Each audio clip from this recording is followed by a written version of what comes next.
বলিউড বাদশাহ শাহরুখ খানের জীবনে এক চড়ের মুহূর্ত রয়েছে যা তার অভিনয় জীবনের দিকপাল বদলে দিয়েছিল।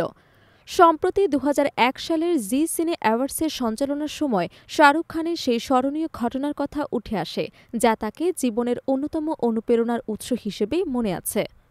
শাহরুখ খান নিজে জানান, মুম্বাইয়ে প্রথমবার কিংবদন্তি অভিনেতা দিলীপ কুমারের সঙ্গে দেখা হলে তিনি হালকা চড় মেরে বলেছিলেন, কঠোর পরিশ্রম করো।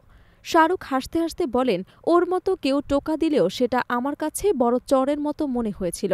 সেই হালকা চড়ের কারণে শাহরুখের মনোবল বেড়ে যায় এবং তিনি আরও কঠোর পরিশ্রমের সিদ্ধান্ত নেন। অভিনেতা আরও প্রকাশ করেছেন, সেই চড় তার ক্যারিয়ারকে নতুন উচ্চতায় পৌঁছে দেয়। তিনি মজার ছলে বলেন, আবার যদি কখনও আমার ক্যারিয়ারকে এগিয়ে নিতে হয়, আমি চাইব উনি আরেকটি চড় মারুক। সেই চরের অনুপ্রেরণায় পরের বছরই শাহরুখ খান অভিনয় করেন অভিষিক্ত ছবি দেবদাসে, যা তাকে বলিউডে আরও প্রতিষ্ঠিত করে। শাহরুখ খানের জীবনে দিলীপ কুমারের প্রভাব কেবল সীমাবদ্ধ ছিল না। কিংবদন্তি স্ত্রী সায়রা বানু শাহরুখকে অত্যন্ত স্নেহ করতেন। একবার তিনি ইনস্টাগ্রামে লিখেছিলেন, শাহরুখকে প্রথমবার দেখে মনে হয়েছিল যদি আমাদের ছেলে হতো হয়তো এমনই দেখতে হতো। সায়রার এই মন্তব্য শাহরুখের প্রতি পরিবারের উষ্ণ স্নেহের প্রতিফলন ঘটে।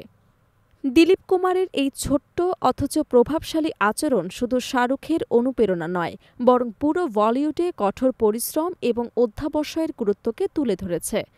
শাহরুখ খানের মতো তারকা প্রমাণ করেছে, এক চড়ও জীবনের দিক বদলাতে পারে যদি সেটি প্রেরণার সঙ্গে আসে।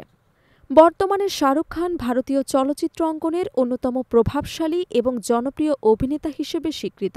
তারকা হওয়ার পথে এই ছোট্ট ঘটনা যেন প্রমাণ করে, কখনো কখনো জীবন বদলে যায় এমন এক হালকা কিন্তু শক্তিশালী টোকা বা চড়ের মাধ্যমে।